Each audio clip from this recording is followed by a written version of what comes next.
Welcome back to another episode of Stacking Dennys. I'm Jordan McAbee of RotoBaller, my co-host Nick Giffen of the Action Network. What can I even say? What can we even say? Was that the best race of all time that you have seen? It's probably not, but I can guarantee it was in your top 10. Jeff Gluck's poll, 93.3% said yes, that was a good race. We're not even going to talk about that 6.7% that voted no. Number 9 race ever in his poll. Highest rated, number 1 race on a 1.5 mile track. This race had everything. All right. We had great racing. We had drama. We had a fight after the race. We had people coming back from multiple laps down. We had great racing at the end. We saw passes for the lead. We saw passes throughout the pack. We had tire wear. We had maybe teams running out of tires. We had everything in this race. Enough so that I wish they would make Kansas the championship race. Amazing race. Denny Hamlin in victory lane gets his first win of the season by bumping Kyle Larson out of the way a little bit there on that final lap. You know, Hamlin after the race said that if roles were reversed, he'd be pretty pissed off. Larson seemed to be taking it pretty well, but that's once again another race this year that Kyle Larson should have won, and he's still at 1. Also, I question whether Denny Hamlin would have done that if he would have already had a win in the bag this year. But the big story that kind of is overshadowing not only the great racing on the track, but also the great finish, Ross Chastain punching Noah Gragson in the face after Gragson came up to him on pit road and is a little pissed off about, you know, how Ross Chastain is. And, you know, we have so much to talk about on that, so much to talk about the race. Nick, what do you think of this race? I know you thought it was a great race. Yeah, easily the best race of the year. Not even close. Probably the best race in the next gen car. We had a lot of good ones last year. Don't get me wrong. But this was probably the best of them all. And like you said, best race of all time? No, but definitely I agree with you in my top 10. And, you know, I've been a fan since early 90s. So it definitely is in my top 10 all time. It was an excellent race. Not only you mentioned all the things it had, but it had a lot of wrecks too, but they weren't like dirty wrecks or whatever. It was just from hard racing. Some misjudgments. That's what we want to see. We want to see drivers misjudge things. We want to see drivers make mistakes. We want to see these cars hard to drive, but competitive to drive. It had everything. Just absolutely fantastic race. I was, bets aside, I had a good day, but bets aside, just thought that race was so good. And feel like I handicapped the race really well as well, which is always nice. And, the flag metrics, I'll have more on that tomorrow. But the flags metric that I have is kicking fucking ass. So we'll just put it that way. One thing I noticed, we go back to, and I've been saying this a couple times this year, and it's just proven true time and time again. Last year, the cars that were fast at Kansas were once again fast at Kansas this year. Obviously Hendricks had the speed this year, but the Toyotas were the class of the field at Kansas last year, and that was once again the case now. Did they sweep the top 5 or have 4 in the top 5 like they did in both Kansas races last year? No, but they won the race. They had the best cars. They all had the speed. Truex fell off there at the end, but he led 79 laps. Reddick was up there for a while. Christopher Bell was good until he wrecked. Bubba was great. He had another top 5 finish. But yeah, and then Larson, my for those that don't follow me on Twitter, when I'm watching the race and I take Link, my dog, for a walk, I always warn everybody because it more often than not happens that there's a caution. So right as the race started, I said, "Hey, I'm taking Link for a walk right now. You're warned." All of a sudden, like 2 minutes later, I get a notification: Larson wrecked, and I'm like, "Oh my God!" Like, I'm so sorry. But Larson, like I said, he rebounded. He could have won the race, finished second. William Byron hit the wall early. He went multiple laps down. He could have won the race there at the end. He was leading late, finished third. Justin Haley was another guy that went multiple laps down. I think he was 3 laps down at one point. Finished 18th. But overall, like you said, Kansas, just a great race. And I know we're going to talk a lot about this Ross Chastain thing, but Denny Hamlin getting that win, pretty much locking himself into the playoffs. Did you think that was a dirty move by him? I think that's kind of the question that's getting overlooked here a lot with all this Chastain stuff. Was that too aggressive of a move for Denny Hamlin? Was it just right. Larson was obviously very loose there coming out of the corners there on those final laps. Yep. But like I said, Hamlin said if the roles were reversed, he would have been pissed. Larson hit the wall twice coming out of that corner. The first time he got it, and then he got into the wall again, and it kind of bounced him. And Denny was being aggressive with the side draft. I don't think Denny meant to hit him at all, but with Larson bouncing off and Denny trying to come up the side draft, it did end up making contact in the left rear. So there was no intent for contact on Denny's part. I'm pretty sure about that. That said, he still did get into Larson's left rear, and Larson had to kind of overcorrect and got into the outside wall there. But I don't think there was any intent. I don't know if I would say it was Denny's fault so much as it just kind of happened, right? Like, you're going to aggressively side draft on the last lap there, and just the fact that Larson also happened to bounce off the wall there right at that time, it was just kind of the perfect storm. And, Denny will take the blame for it. He said if roles reverse, he'd be pissed, and, Larson took it in stride. I think it's just one of those things where it's the last lap, and these kinds of things, they just happen. I mean, look at Larson's failed slide job on Kyle Busch at Chicagoland 2018. He gets into his left rear, gets Kyle Busch all effed up, but luckily it happened coming out of 2 instead of down the backstretch. So for Kyle Busch, he had time to come back and give Larson the bumper and spin him in 3 and 4. And Kyle Larson and Kyle Busch had all the respect for each other in the world after that race. They're like, thumbs up, that was great racing. I think Kyle Larson honestly thinks that was probably pretty good racing as well, because he knows he'd probably try to do the same thing, and he knows he bounced off the wall. So I don't really see any foul there, and it has nothing to do with me being a fan of Denny Hamlin's or anything like that. I just thought it was, it was good, hard racing. It wasn't like he wiped him out Ty Gibbs style to Brandon Jones or anything like that. It was just, a little bit of a miscalculation on his part at the same time as Larson himself made a little bit of a mistake. Mm-hmm. Yeah. At first glance, like just watching it live, I was like, wow, he straight up dumped him. Like, I was like, that's not even close. And then watching the replays, watching everything else, I'm like, okay, that was really, it was masterful racing by both of them there at the end. I don't know if you saw the YouTube video where they had both their in-cars, because you could really see when they had Hamlin's in-car and Larson's in-car synced up. It was like, you could definitely tell. It's just kind of one of those things that happened. Yeah. As far as, here's the thing that, like, hypothetically, let's say it's Ross Chastain on the last lap doing that to Kyle Larson. Do we hear the end of that? Do we hear the end of that?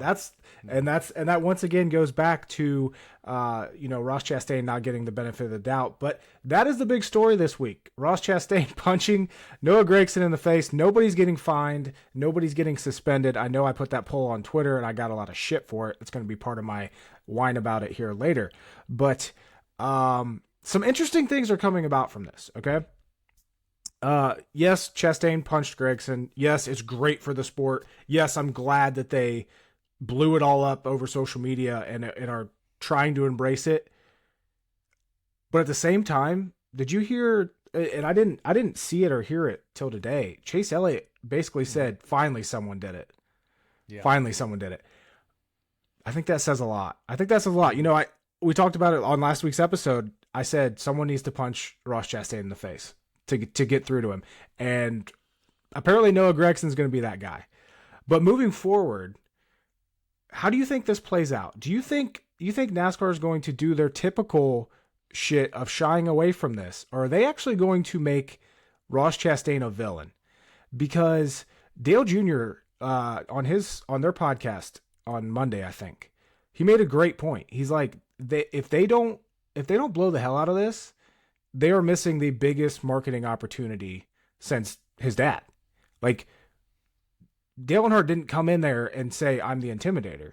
That was purely marketing. So I guess my concern with this and all this happening is NASCAR doing as they do and not embracing this. Like, to me, like, I'm already seeing it. I should be seeing more about the Ross Chastain shit now. And not like I didn't like the Hail Melons shit, like as much as they pumped that and then what they named it. But this, to actually make him a villain, needs to happen. And I'm a little concerned that it's not going to, that they're just kind of gonna brush it over and not talk about it. Yeah, I don't think they'll rush it over. I mean, this was pretty big. I think it was I can't remember who I saw. I think it was that Stern guy on Twitter who does the TV ratings and stuff. I think he looked at like driver impressions on Twitter after the race, and Chastain and Gragson had more Twitter impressions after the race than the next 23 drivers combined, including Denny Hamlin, who was the race winner and had Denny Hamlin's bracket challenge and all that stuff, has his own podcast. So pretty big moment for the sport.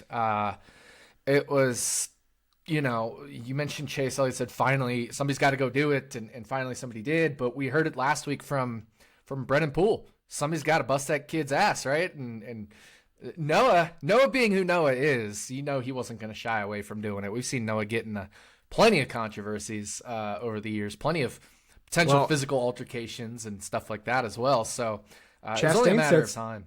Chastain said something similar happened after Talladega on the plane. We just never heard about it. He said Gragson got in his face. Yeah, he said Gragson got in his face after Talladega. I didn't know that part. No. Yeah, that's Chastain said that. And I thought that was noteworthy too, but which was ridiculous. Come on, like that was more on Noah than it was on Ross. Let's be real. But I guess I'm wondering where this goes as far as Chastain's not going to stop how he's racing. He's not going he's never going to not be aggressive. Does Gragson got rocked? He got hit hard. Yeah. He got hit hard. Does this actually make people more intimidated? I think this completely works in Chastain's favor because I think everyone else is now even more intimidated to mess with this guy. Because not only will he take you out on the track, but oh man, he can do some damage. Yeah, I mean Noah says he's not intimidated or whatever. That didn't affect him, but look at it, just look at it from the outsider perspective. Noah goes up and grabs Ross. He's cursing up a storm at him. Grabs him, starts to shake him. And all this time, Ross is like, stop it, buddy, stop it. Because Ross knows what's coming if Noah doesn't stop. Yep. So Ross was ready. Like, Ross had that, it's gonna happen. And, he said, we have a no pushing policy at Trackhouse or whatever. So... yeah, and honestly, I would legitimately believe if they did, because Trackhouse, they kind of seemed like, don't fuck with us. We're family, and you mess with us, we're gonna give it to you. Which I think like Team Trackhouse is just it's like whether we like Ross Chastain or not, whether we like Daniel Suarez or not, Team Trackhouse has been a fucking revelation for NASCAR. They're the new kind of NASCAR team, and they're not just a NASCAR team; they're a whole brand. They're becoming a whole brand. So I think it's great. I think it's great for the sport. I think Ross is great for the sport. Is he becoming the Intimidator 2.0? Possibly. You certainly know when Ross is on track around you at this point. There's no other way to say it. And here's the thing: Ross never touched Noah. Yeah. He never touched him. He left him a full lane. He crowded him, but he left him a full lane, which is all you can say. Noah was the one who hit the wall. So, it's just hard racing there late in the race. And technically, Ross didn't touch him at all. Did he make it hard on him? Of course, but you're supposed to. You're racing. You're not supposed to make it easy on the guy late in the race. Maybe early in the race you cut him a break, but last 20, 30, 40, 50 laps, it could be the last stint of the race. You're not going to be making it easy on your fellow competitors. So just one of those things where, Noah he's made a couple mistakes. Honestly, I think Noah made a mistake at Talladega. He threw the block late. He let Ross get under him. And I think Noah made a mistake here by just getting into the wall without Ross touching him. Maybe a little too aggressive. Maybe try the pass again somewhere else. Back out of it a little bit. Or if you're going to do it, force the issue and make contact with Ross yourself beforehand. It's just, I don't know. I think Noah's still learning a little bit at the cup level, in my opinion. And it doesn't help that his cars are just not good. But then he was having the race of his season at that point. He was running in the top 15 a lot of the race. So to have his arguably best race aside from Talladega, he also Talladega ruined, but having essentially his two best races of the year ruined with Ross Chastain right in the middle of both of them, not by Ross Chastain, but with Chastain there, is definitely not sitting well with Gragson. Yeah, definitely stuff to keep an eye on. We've seen payback come between different drivers. We saw what Larson did at Dover, which was an excellent form of payback. We actually saw pretty much the same thing at Kansas with JJ Yaley holding up Denny Hamlin, which I didn't catch at first. At first I was like usually like that's a David Starr move right there. Yeah. Oh yeah. Just to be in the way, but not being intentional. And I tweeted about it, and you responded to me and was like, remember when Denny Hamlin dumped Yaley at Martinsville? And I was like, I completely forgot about that. Now that makes perfect sense why Yaley did that. Because I was like, why is Yaley, screwing up Hamlin? I think it was like Richmond, that? But yeah, one of those. Yeah, one of those. Yeah, wherever it happened, yeah. But yeah. But that was the perfect opportunity for Yaley to do it, just like you said, like Larson did a week or two back.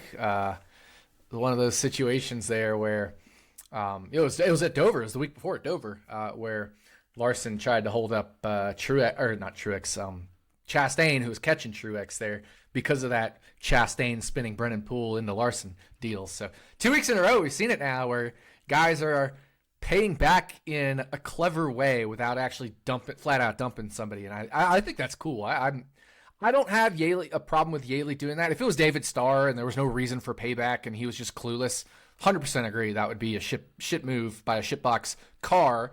I'm not going to say a shitbox driver because I don't think JJ is a terrible driver by any means. He's definitely no David Starr. But in this case, I think it was a cleverly calculated move. Yes. As far as, other surprises from that race, or Ford struggled again. I think we pretty much all expected that. They're not great this year. They're lacking in speed. Chastain got another top 5, like I said. Austin Dillon came home with a top 10 finish. He was pretty solid all weekend. Qualified 11th. Ty Gibbs, you hated to see it, but what did he do? He spun. He was having a great race. I'll give him that. Finished 3rd, stage 1. He was having a solid, Toyotas were the fastest in that race. He was having a good day. I think he spun, flat spotted his tires, then for some reason didn't want to get towed and just completely destroyed that car by trying to drive it back around the track and then got stuck in the grass. If it was anybody else, I wouldn't be laughing, but Ty Gibbs, you know how I feel about Ty Gibbs. Oh, yeah. Any other takeaways you got from Kansas other than, like I said, make it the damn championship race? That was awesome. I'll say this. Practice, and I tweeted about this, but make sure you're looking at practice, not just at the raw 10-lap average, right? You look and you see, Ross Chastain's 14th in 10-lap average. He's not going to be good today. Well, not true, because he made his 10-lap average on 8 or 9-lap used tires. He made a short run in practice and then brought it in, made some repairs, and then made his long run. So don't go judging practice speeds by necessarily the raw ranking, right? 1 through 22 or whatever. I'm going to use the example of Austin Cindric. He looked slow in practice, air quote, but that's because he had done his 10-lap average, his 5 and 10-lap average on worn tires. He actually was holding his own in the race until he had a blown tire, which kind of ruined his race. So, he was looking good. He was running inside the top 16 most of the race, I would say. Occasionally fell back to 18th, 20th, sometimes up to 12th or 11th. But he was having a pretty solid race in the mid-teens, but you wouldn't think that if you just looked at raw practice times or ranking. So when we're looking at practice, not only do we want to look at raw ranking, not only do I want to look at, like I said, the lap number you make and how many laps your tires have had on them when you made those runs, but again, also the trends, right? What is the fall off? Because we don't want to judge practice speeds based off 5-lap average either, right? We want to see, did this driver make a 10-lap? Did he make a 15-lap? So while if all we have to go by is a 5-lap, that's nice. I'm not going to use that as judgment being this is going to be a good car, this is going to be a bad car, because we just don't know. It's not enough data when everybody else is putting 10, 15, 20 laps, or not everybody, but at least a handful of them. We just can't see how that's going to compare over the long run. And for me, after practice, I was like, okay, it's going to be Hamlin and Truex, and then probably the Hendrick cars, especially Larson and Byron, because Elliott and Josh Berry were pretty slow even over longer runs. So I think I nailed who I thought the 4 best were going to be were probably arguably the 4 best, even with Byron's issues. He was he had a chance to be among the 4 best. It'll be interesting to see. I haven't done flags yet completely for Kansas, but I know he'll be up there inside the top 8 or 10, I would think, based off my initial pass through of the data. So I don't have like an official flags for it. I just have an initial pass through. I need to go make sure, laps are synced up and stuff like that based off of tire wear, etc., because we want to be comparing apples to apples. So it's a manual process I'm doing flags with. I have an automated way of filtering the first pass of the data, but then I kind of have to manually check things to make sure things are lined up correctly. You know, if a guy goes a lap down and then unlaps himself, where that stuff lines up, etc. But he's going to look pretty good in flags, and you know, Chase Briscoe is going to look absolutely god-awful in flags once again. What is wrong with that car? What is wrong with that car? It was just like Vegas and, you know... And Auto Club and Dover. He's been in the bottom. He's been 30th or worse in all 4 of those. If you include Kansas, which he will be in the 30s. I can guarantee that. It's worse than Ryan Preece. It's worse than Eric Almirola. Like, what happened to Chase Briscoe in intermediates? It's unbelievable. It does not make any sense. And it's something that, because he went on a streak there. You know, he finished 5th at Bristol Dirt. He finished 5th at Martinsville, 4th at Talladega. Before that, he was 12th at Richmond. He was 15th at COTA. So you're like, okay, this guy's he's 7th at Phoenix. You know, that's none of those were the intermediate package. Exactly. He can't. It's like he can't race this intermediate package, and it's definitely something you just have to remember. Which is funny because that was the package last year. Yeah, maybe they're like crazy trying something. I don't know. It does. He's not even in the ballpark of speed. He is. Mm-hmm. He's slow with the shit boxes. Yes, which is. Ooh, that's just not good. But as far as anything else in that race, I think we pretty much covered, you know, the big stuff there. Yeah, I think we covered it. Flags is just, it's so good. I'm really excited about this metric. And remember, even when I say Briscoe was slow, I'm talking about, you know, I think he had an incident in there. I'm talking healthy car slow. Like when he had no issues with his car, he was like slower than Brennan Poole slow. That's not good. but shout outs to Brennan Poole. He had a great race. Shout outs to JJ Yaley. He had a great race. Yes. They both pulled off top 28 finishes, I think, which is really good, but they weren't the 2 slowest cars in the field, I don't think. Certainly Brendan Poole wasn't. I know he was ahead of Chase Briscoe for sure. But, you know, you get the idea that these guys, they've been Rick Ware Racing has, put together at least cars that can be competitive with competent drivers. Like no more Josh Belickis, please. No more Garrett Smithley's, please. No more Cody Ware's, please. Cody Ware. I think this just shows how awful Cody Ware is in a race car. Yeah. Because, Yaley finished 23rd, 1 lap down. Hell, Ty Dillon had a lead lap finishing 22nd after a good qualifying run too of 26th. But noteworthy, and we'll get on that more because Ryan Newman is going to be driving for Rick Ware Racing in a few races this year, including this upcoming weekend at Darlington. But now after Kansas, looking at the standings, Ross Chastain is now the points leader after Christopher Bell's issues there at Kansas. Sorry, I'm just making a timestamp there. Ross Chastain now the leader over Christopher Bell, and I'm going to get to this on my whine about it, by the way. Christopher Bell, Martin Truex Jr., Denny Hamlin, the top 4. So 3 Gibbs Toyotas in the top 4 of points. Truex and Hamlin are tied. Kevin Harvick sitting there in 5th. We got Reddick at 6th. As far as playoff points, Kyle Larson leading the way at 12. I never trust Racing Reference. Does Byron have 11, or is he 6? Byron has 11. Okay. Byron with 11, Kyle Busch at 10. And then also I completely forgot, I tweeted out that Chase Elliott now has more points than Austin Dillon, which is true, by the way. Like he does with half the starts, 6 starts compared to 12. I forgot about Austin Dillon's penalty. He did have that 60-point penalty. So that lessens the blow a little bit, but at the same point, Chase Elliott's still 14 points ahead of him after only starting 6 races. Better than that, just like last week, really not a ton of change here with standings. A couple guys are starting to fall back. Brad Keselowski, Joey Logano, kind of that's another one. Is Penske? Yeah, I don't know. And Ford in general. Great. I mean, last year Ryan Blaney was competing for the points lead at this time of the year and most of the year. Right now he's 7th as the best running Penske. Logano's outside the top 10.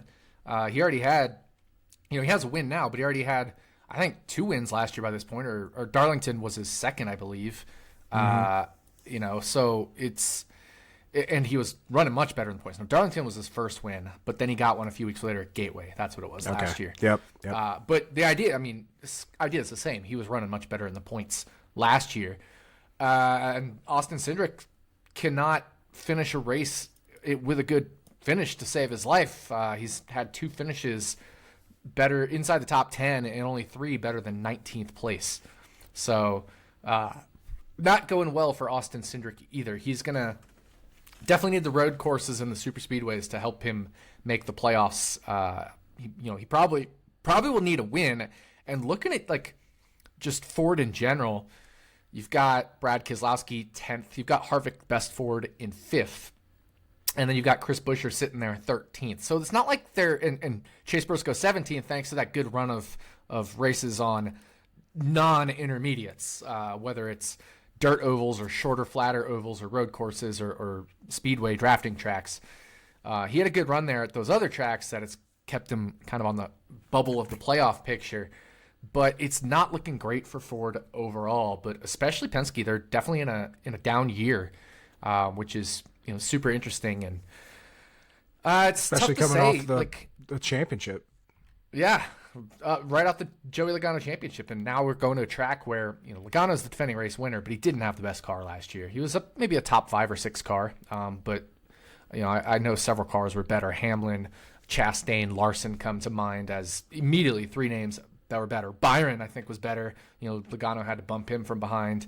I'm sure there were other cars that were better at Darlington as well, but Joey Logano was probably around a 5th place car, but I think they're going to get a little worse this year at Darlington, and we know Darlington's not a good track for Blaney, so be very interesting to see what happens at Darlington. It could be just another romp by Toyota and Chevy, but I do think we need to watch out at least for those RFK cars because they found something last year at this track type. Homestead, Dover, Darlington, Richmond with some fall off. Not that it has similarities to Darlington, but the tracks that Blaney struggles at are these tire wear tracks, and I know RFK was good at both Homestead and at Richmond and frankly at Darlington as well last year in that second half of the season. So we'll have to keep an eye out on RFK.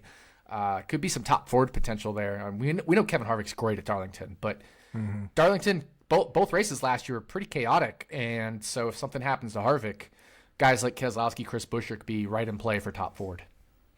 Yeah, I know a lot of people jumped on Harvick. Even Michael McDowell could be in play for top Ford. Yeah, he was great at high tire wear tracks last year. I know a lot of people were jumping on Harvick at 20-1 when he opened this week, which we'll get to Darlington in a little bit. But books, we've talked. I'm just going to comment on this quick. We talked about how sharp books have been this year and how better they've gotten. Either they know something we don't, or they just completely whiffed on these opening odds of Darlington, because there were a lot of misprices out there. I feel like, yeah. even Larson opening at 650 didn't make any sense to me. Yeah, I agree with that. Now, looking at some of the models I've seen out there, it seems like Larson at 6-1 is pretty close to fair. I think our models are underrating Larson. I really do. I think our models are underrating Kyle Busch. And so, those were the 2 I made right off the bat. I didn't even need to run my models. I was like, Larson at 6. Look, at Dover, I had Larson over 18%. And Darlington's just as good a track for him. Why wouldn't he be around 18% given he's done nothing to dissuade us from any kind of speed at these tracks, these track types recently? I mean, he had a rocket at Dover. He had a absolute rocket until Ross Chastain did Ross Chastain things. And that one 100% was Ross Chastain's fault. And then, arguably the best car at Kansas, certainly one of the best. And Vegas as well. Vegas, Auto Club, he had a freaking rocket once they fixed those electrical gremlins. Like, at every single intermediate this year, you could say Larson has been the best, or at worst, maybe the second or third best. And now we're going to, again, one of his all-time best tracks. So I just thought 6-1, where I got it right at the drop at Westgate was too long. Yeah, and not to get into Darlington, we'll get to that in a little bit. But now you got not a pissed off Kyle Larson, but you know what? He has to be getting frustrated on not getting these wins, because he could have 3 or 4 wins by now this year. But we'll get to Darlington a little bit later. 12 races into the regular season. This upcoming race at Darlington will be the halfway point of the regular season. We're at 9 winners. We talked about this last year, getting to 17, getting to that good number of 17 where a winner is going to get kicked out. I tweeted it out on Sunday. I'm like, I think it was Sunday. I was like, we're right on track. We can still do this. My issue now that I'm looking at these total standings, the drivers without wins this year, Ross Chastain, obviously Chevy, he's going to have speed, but all the other ones that are the true, the guys that, you know what, he should have a win by now. Kevin Harvick, Ford. Ryan Blaney, Ford. Brad Keselowski, Ford. Chris Buescher, Ford. Alex Bowman, he's won. I could see him winning. Daniel Suarez, maybe. Other than that, like, we're relying. Chase Elliott's another one. He can get us there. Mm-hmm.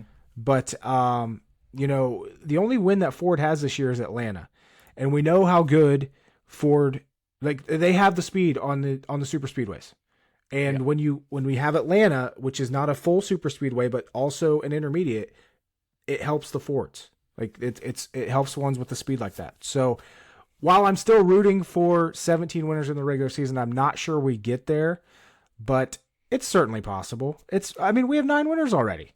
Can we talk about Kyle Larson, because I think he's going to be the guy that just ruins any chance at 17 wins. Because look at what he did his 10-win season 2 years ago. He only had 1 win at this point in the season that year. He reeled off 9 from the Coca-Cola 600 and beyond. But that year, prior to that, he had a 4th, a 2nd, a 2nd, a 2nd, and a 2nd, right? He was getting all these seconds. Well, what is he doing this year? A 4th, a 2nd, a 2nd. Probably should have had a 2nd at Auto Club if he had a healthy car right off the start. Probably should have had a 2nd at Dover if Ross Chastain didn't Ross Chastain him. Are we going to see 7-win, 8-win, 9-win, 10-win Larson again this year? Because it's certainly possible based off of how he's trending compared to 2021. He already has 2 wins this year. He only had 1 2 years ago at this point. And he's kind of doing the same thing he's done otherwise. And I'd argue he has a better car now than he did in his championship year. A faster car. Mm-hmm. Which has to scare the shit out of everybody. But speaking of going on runs, this is the funny thing for me, because you know how people in the media get. They always something new, gotta be first.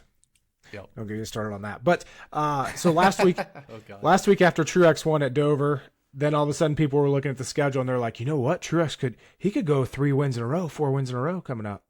Denny Hamlin wins at Kansas. Denny Hamlin could go 3 wins in a row, 4 wins in a row. Look at the schedule coming up. Come the fuck on. You know how hard it is to win 3-4 races in a row? Shut up. Like, yes, it's possible. These are great tracks for these guys, but damn, these guys act like it's so easy. And I'm sure if Larson wins at Darlington, the next story is going to be, this isn't even my whine about it, but the next story is going to be Kyle Larson could go and win 4 races in a row. Yeah, like they're all very good, but that's not discount the fact how difficult it is to win in the Cup Series. You know what I mean? Exactly. Yep, but anyway, totally there with you. It's not easy to win. Look, I mean, just look at last week at Kansas, and possibly any of those 6 Toyotas could have won. Could have had 3 or 4 Chevys between Chastain, Byron, and Larson, and Suarez was really good until he fell back through the field. I can't remember exactly why, but various things happened. But he was really fast to start the race. So like, just between those guys, I could have seen any of them won had the race shaken out a little bit differently in different ways. Mm-hmm. Absolutely. As far as standings, I just realized Larson only has 6 lead lap finishes this year. 5 of them top 5s, all 5 of the 6 top 5s. That's just, man. I have such a gut feeling that Larson comes out this weekend and dominates the shit out of Darlington. But anything else you have here for the standings before we get to our Whine About It segment here? No, just got to give our usual shout out to Ricky Stenhouse Jr. Another 12th place finish for him at Kansas. After starting in the 30s. Yeah, exactly. So just chugging right along this year, Mr. Ricky Stenhouse Jr. sitting 14th in the points. The only thing that's kind of a knock against him is those stage points. He has 16, which is dreadfully low. So, if he could start picking up some stage points to go along with those finishes, he could make a little bit of noise in the playoffs, because at this rate, if we think Larson and maybe Byron and a couple of these other Toyota guys end up getting some more wins, we're not going to get to the magical 16 different winners, so we're going to have Ricky Stenhouse Jr. in the playoffs. If he can start picking up some stage points, he could have a chance to make a little bit of noise in the playoffs, I think. Mm-hmm. I agree. I mean, look at the first round. Kansas, one of his better tracks. Bristol, his best track. Darlington, a steep track for him that's usually been okay to good for him. He could get out of that first round, no problem. Like, I could see him being 8th in the standings or something after Bristol in that first round of the playoffs. Yeah, and here's the thing. Obviously everybody calls him Ricky Stenhouse. He ain't wrecking this year. Nope. He ain't doing it. He's no DNFs. And you look at no DNFs. And I think JTG going down to one car is a big factor of this. Of not him getting less wrecks, but how much better he's running, how much more consistent he's running, the speed that he has. But you look at the first round of the playoffs. Why isn't this? All right, something screwed up. I forgot when is Talladega in the first round of the playoffs? No, it's Darlington, Kansas, Bristol. I'm looking at the Xfinity schedule. That's why I was confused. That'll do it. Yeah. All right. So, he has very good tracks in the first round of the playoffs. He gets through that. You have Talladega in the second round. He can win that. Mm-hmm. Mm-hmm. And all of a sudden, he's there in the third round. No, we're not saying bet Ricky Stenhouse Jr. for the championship, but little spoiler, he could be playing. Absolutely. But that's going to get us right into Whine About It for this episode. You want to go first? You want me to go first? I'll kick it off, and right. I just got around to getting my Luvabella wine list picked out for my next shipment. So I'll be having a dozen more bottles of wine here in the coming days. So excited about that. But Whine About It, presented by Luvabella Wines. I'm sure you'll do the thing at the end of this segment. But my Whine About It, people just always want to come up with conspiracies in some way, shape, or form. And for some reason, the new conspiracy is NASCAR favors Ross Chastain. And I don't know where this comes from, other than the fact, obviously Ross Chastain's pissed off a lot of people. A lot of the fans are pissed off by him because he seems to get into something every week. So, but what do they want? Do they want NASCAR to, and I'm not even talking the fight yet. That's where I'm going to get to the crux of the issue. But what, do they want to penalize Ross Chastain for being near a wreck? Do they want NASCAR to penalize Ross Chastain for the Brennan Poole incident? That's an accident. That's not, I'm Denny Hamlin and I let go of the wheel to intentionally take out Ross Chastain, which I still thought was a shitty penalty for NASCAR to give Hamlin there. How are they favoring Ross Chastain? They literally took away his move that he made at Martinsville. I'm just trying to figure out where people come up with these weird conspiracies. So the conspiracy now is that NASCAR stepped in after Ross Chastain threw the punch just to help Ross Chastain because they favor him and they love him and whatever. And I even saw people in the Action Network Discord being like, those were Ross's security guards. No, they weren't. I went up and looked it up. They're not Ross's security guards. Those were NASCAR security guards. I saw it from an actual NASCAR source. So they're like, oh, well, they just favor Ross Chastain. They just let him hit Noah, and then they break it up and whatever. And that's ridiculous. If Noah threw the first punch, the officials would have reacted the exact same way. They would have stepped in to break it up. That's their job. They were doing their job. So I understand people hate Ross Chastain, but people just get on these weird conspiracies about things that, why would NASCAR favor Ross Chastain, set this thing up to where, what are they going to tell Gragson? Go get up to Ross Chastain, let him punch you in the face, and then we'll break it up. Like, what? I don't think NASCAR had a chance to react to that, unless they planned all that out, which would be completely asinine and even worse conspiracy theory. Then that was all spontaneous, and you think NASCAR would have, in their minds, somehow magically radioed down to the security guard instantly, or been like, security guard, be on the lookout, step in only if Noah's about to punch. Like, no, what are we talking about? It's completely ridiculous, these stories that people make up on Twitter about how NASCAR favors Ross Chastain. I'm trying to figure out where any sort of Ross Chastain favoritism could come in from NASCAR, and I'm just not seeing it. I don't see any favoritism anywhere towards Ross Chastain. If anything, maybe a little anti-favoritism by taking away the Martinsville move, or team orders in the championship race for Penske to was Ryan Blaney really going 100% there, the 100% rule type deal? If anything, it just kind of balances out. So people just want to find the dumbest shit to get angry about. No, what happened was Ross reacted, he slugged Noah in the face, but you can't anticipate the initial punch. Once the punch happens and it's getting real, NASCAR officials got to step in. And then I see people saying, "Oh, but NASCAR officials always waited to step in." And this, no, it's a situation by situation case. If the officials are right there, they step in. If the officials are further away, it takes them longer to get there. If Kyle Larson is getting shoved by Bubba Wallace on the track, there's no security officials there. It's just safety people. Safety people aren't stepping in. So it's just one of those things where when people are around, they'll break it up. But sometimes the people aren't around, and sometimes they are. And that's all there is to it. But the goal is to break it up. While we all would love to see NHL, fight it out until one of them goes to the ground. I would pay that. Yeah, but we're kind of, especially on pit road, we're kind of in a dangerous area. There could be cars driving. There could be scooters going around. If people are falling over on pavement, that could get not so good.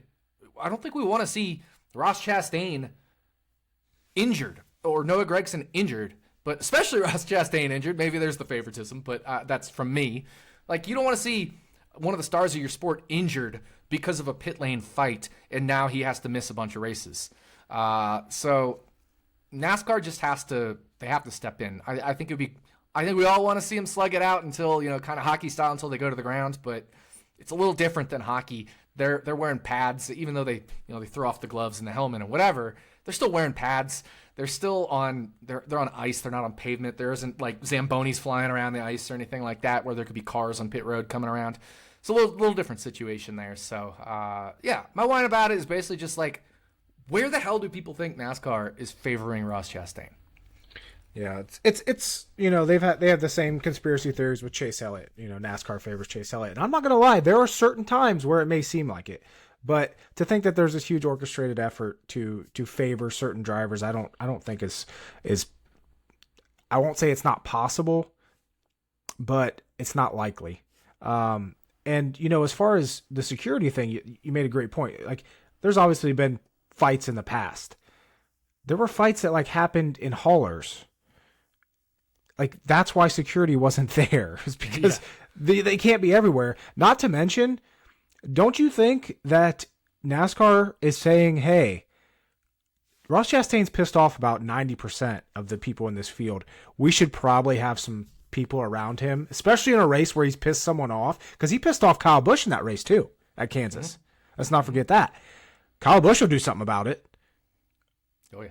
Don't you think NASCAR probably radioed down after the race and said, "Hey, let's get some more security guys over by Chastain," just because the likelihood of it happening is significantly higher than someone going over there and punching Joey Logano in the face. Yeah, but at the same time, that's not to protect Ross Chastain. That's to protect both Noah Gragson and Ross Chastain. And to protect, they still want to protect the sport. They don't want to see guys fighting as much as we do. Like, I do. I want to see people fight. I want to see it. I want to see more fights in NASCAR. But yeah, I want to see them started, and I want to see the drivers get pissed at each other. It's a sport. You're not supposed to be all kumbaya. You're supposed to be angry at each other. But at the same time, once it turns physical, it is NASCAR's job to step in. That is their job. So, while we want to see the guys go at it, NASCAR's job is to, once they start going at it, to break it up. And I don't actually see any hypocritical stuff here with NASCAR. They say, hey, if you start going at it, that's cool. That generates a lot of stuff, but we're going to break it up because we need you guys to be racing next week as well. And I don't think that's a hypocritical stance. But I have zero problem with them marketing the shit out of it. Yeah. I just hope they do, like I said. But final point on this. Hey, NASCAR, off season comes around. You ever watched the Barstool Sports Rough and Rowdy? No. Okay, it's a bunch of amateur boxers, and they just fight. There's a bunch of fights all night. Do it for charity. You know how much money that would raise if you had not Chase Elliott, but Ross Chastain versus Gragson. You think Chase Elliott's gonna do anything? No, no. Chase Elliott ain't gonna do anything. I would love to see that too, but yeah. Pay $5-10. Just you could do a live stream from your phone. Charge people $10. You generate so much money for charity or wherever you wanted to put it. Come on. And attention. Yes. My whine about it is also going to include Mr. Chastain, and it's going to be. He's the biggest talk in the sport right now, and for good reason. Yeah, but it's going to be his fanboys. So I made 2 tweets on Sunday that people didn't really like. First one was, and I touched on this last week. I said, well, actually, I'll do the second one first. First, I tweeted out, should Ross Chastain get suspended should Ross Chastain get suspended for punching Gragson? And I don't think people realize that I was just asking a question. I wanted to see where the consensus was. Within seconds, people were like, what the fuck are you talking about? Why would they suspend it? It's just a question. I'm not saying he should. If it was worded, they should suspend Ross Chastain, what do you think? Then yes. But no, I had no opinion on it. I want this. I want the fights. I want them. So why would I want him suspended? But the bigger one was I tweeted again after the race. I said, friendly reminder, Ross Chastain has one non-super speedway win in his Cup Series career, and he took out 2 people to get that win. FYI. And immediately, man, I got some replies on this, but most of them were points leader. Yeah, but he's really good. I didn't realize we handed out fucking championships after race 12. What the fuck does being the points leader right now have to do anything about it? He gets dumped 3 races in a row because people are pissed at him. He's going to be down in 5th in points. Like, what does points leader have to do? He's not winning races. This is my point. And you know what? I'm going to go back to Matt Kenseth's championship year. Let's go back to that. 2003. Matt Kenseth won 1 race that year. If Ross Chastain goes this entire year and wins 1 race, wins the championship race at Phoenix, are we going to hear how it's a bullshit championship? Absolutely not. Absolutely not. They're not going to say that. Yeah. Why the fuck are you being so hypocritical? Ross Chastain isn't winning races. Do I think he has the potential to win races? Yes. Do I love that he's aggressive on the track? Yes. Stop crowning this guy as an elite talent in this sport when he's not winning races. And to be quite honest, he's not even getting extremely close. Like, Dover, yes. He wasn't a contender at Kansas. He was a top 5 contender. He was not a contender. Chastain has a problem with fading late in races, I've noticed.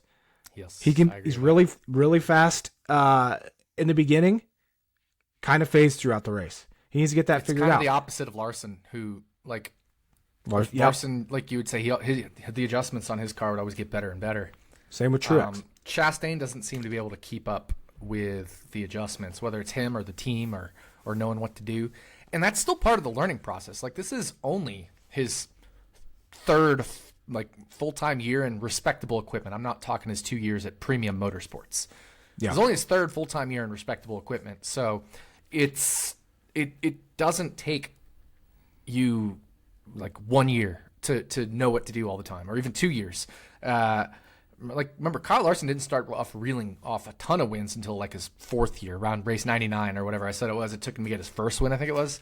But he didn't start reeling off wins like crazy until after that, and even then it was still sporadic.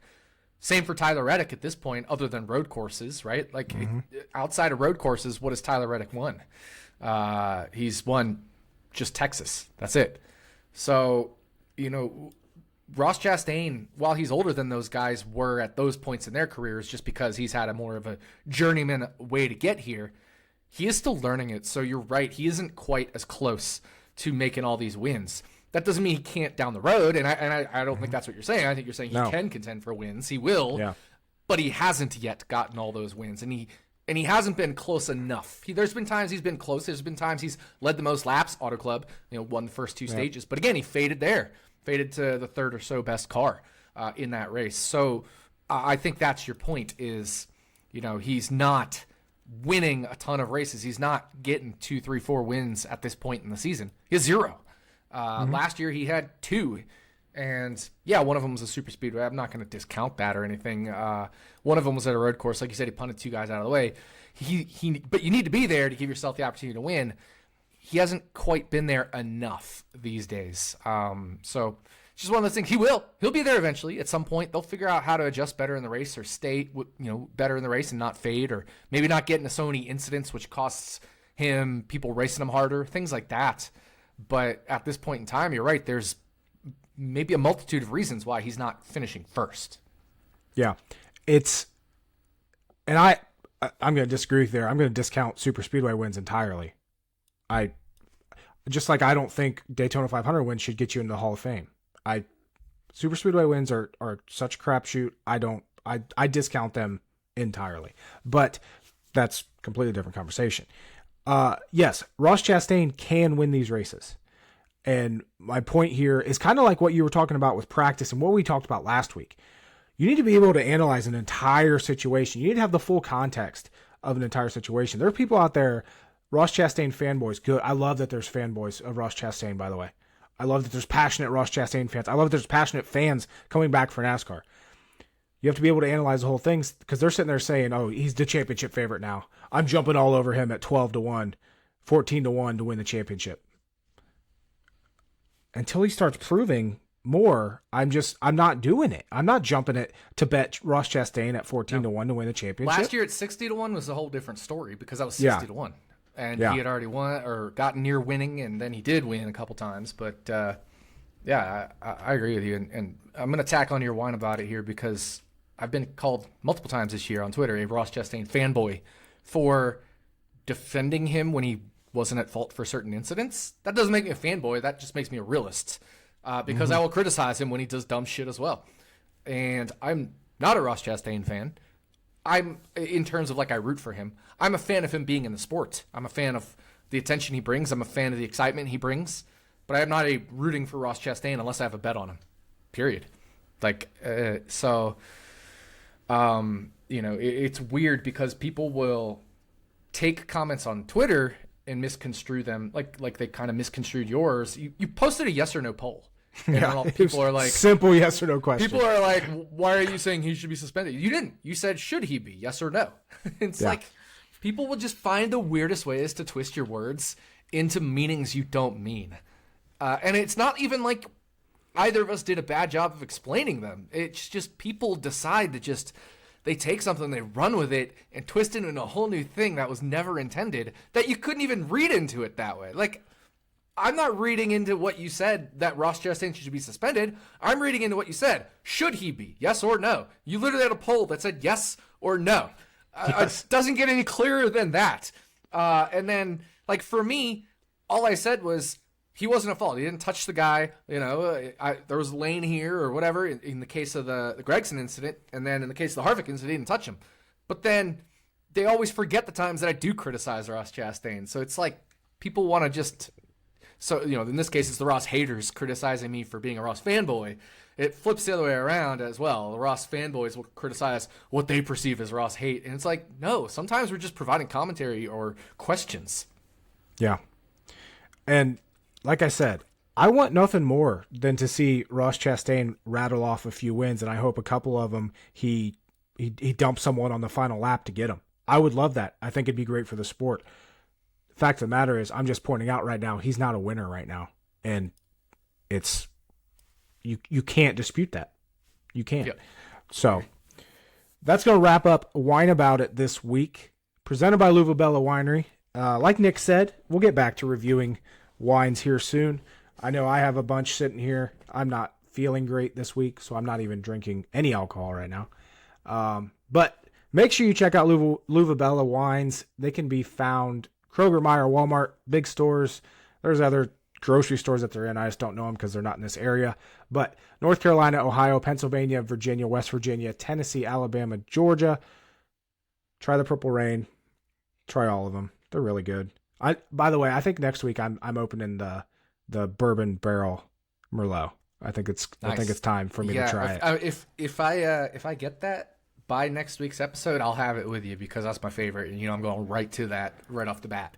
And then I'll try some of the others. I got the Bourbon Barrel Aged Cab as well. So I'll have to review that one on one of these episodes coming up as well. I'm excited for them.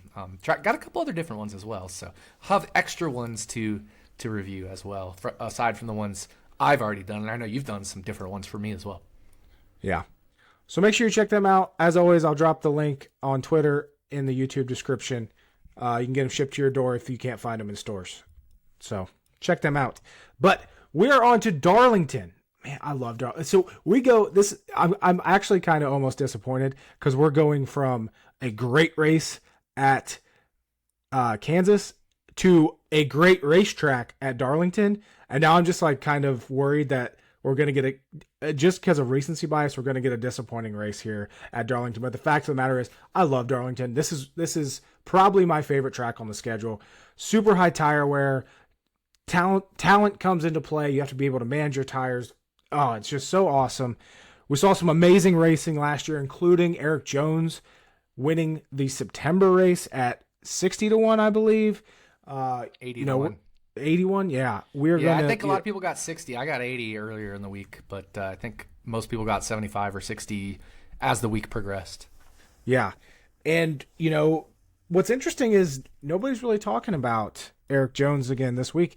And I want to get into that because of how bad Legacy Motor Club is this year. And that's the reason why nobody's talking about Eric Jones. But at the same time, this is an incredible track for Eric Jones. But once again, we have a solid group of drivers that are very good at Darlington, especially at this high wear package. Goodyear today released the notes. They were going to be switching tires compared to what we had last year here at Darlington. They're going to bring the same tires from Homestead last year. Go back to Homestead. Kyle Larson demolished the shit out of everybody in that race. Perfect driver rating of 150.0, led 199 of the 267 laps.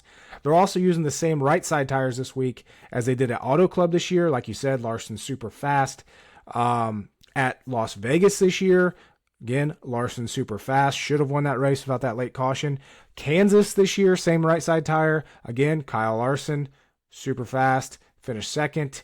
What I'm saying here, Kyle Larson, pretty much the consensus favorite, along with Denny Hamlin, to win Darlington this week, which is completely fair. Joey Logano, Eric Jones, the winners last year.